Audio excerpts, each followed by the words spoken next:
आखिर श्री कृष्ण अर्जुन के ही सारथी क्यों बने? आइए समझते हैं भगवत गीता अध्याय 1 25वें श्लोक में।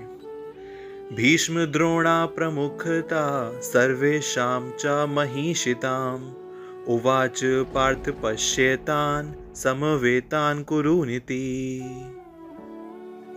अर्थात भीष्म, द्रोण तथा विश्व भर के अन्य समस्त राजाओं के सामने भगवान श्री कृष्ण ने कहा कि हे पार्थ, यहाँ पर एकत्र सारे कुरुओं को देखो। अब हमने इससे पहले वाले श्लोक में जाना कि किस प्रकार अर्जुन श्री कृष्ण को निर्देश देते हैं कि उन्हें दोनों दलों, दोनों सेनाओं के बीच में ले जाकर खड़ा कर दीजिए। अब इस श्लोक में श्री कृष्ण अर्जुन को कह रहे हैं कि पार्थ पश्येतान, कि देखो पार्थ, यहाँ पर सारी कौरव सेना एकत्रित है। अब यहाँ पर श्री कृष्ण समझ गए हैं कि अर्जुन मन ही मन में कमजोर पड़ रहा है, तभी वह इस श्लोक में अर्जुन को पार्थ कहकर संबोधन करते हैं। वह उन्हें याद दिलाते हैं कि तुम कोई साधारण मनुष्य नहीं, तुम पृथा पुत्र हो, तुम पार्थ हो, और मैं तुम्हारा यहाँ साथ इसलिए नहीं दे रहा कि तुम मेरे पास आए थे।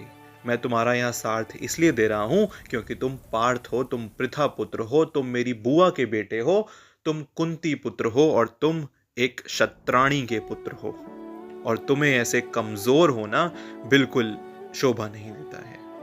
तो एक क्षत्राणी पुत्र की तरह लड़ो और देखो तुम्हारे सामने जो यह सारे कुरु एकत्र हो रखे हैं। तो यह हमें समझ आता है पहले अध्याय के 25वें श्लोक से। मिलते हैं आपसे अगले श्लोक में, तब तक के लिए हरे कृष्ण।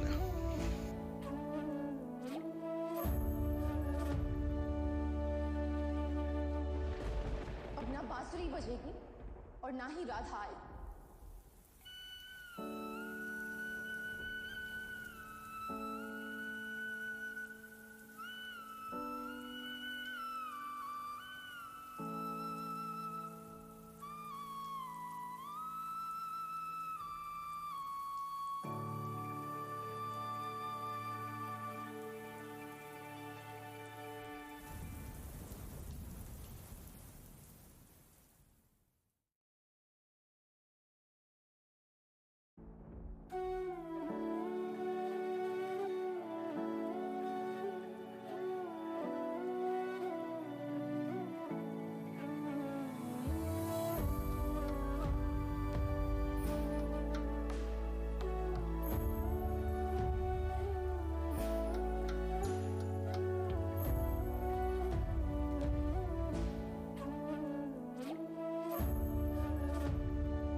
अब ना बांसुरी बजेगी और ना ही राधा आएगी।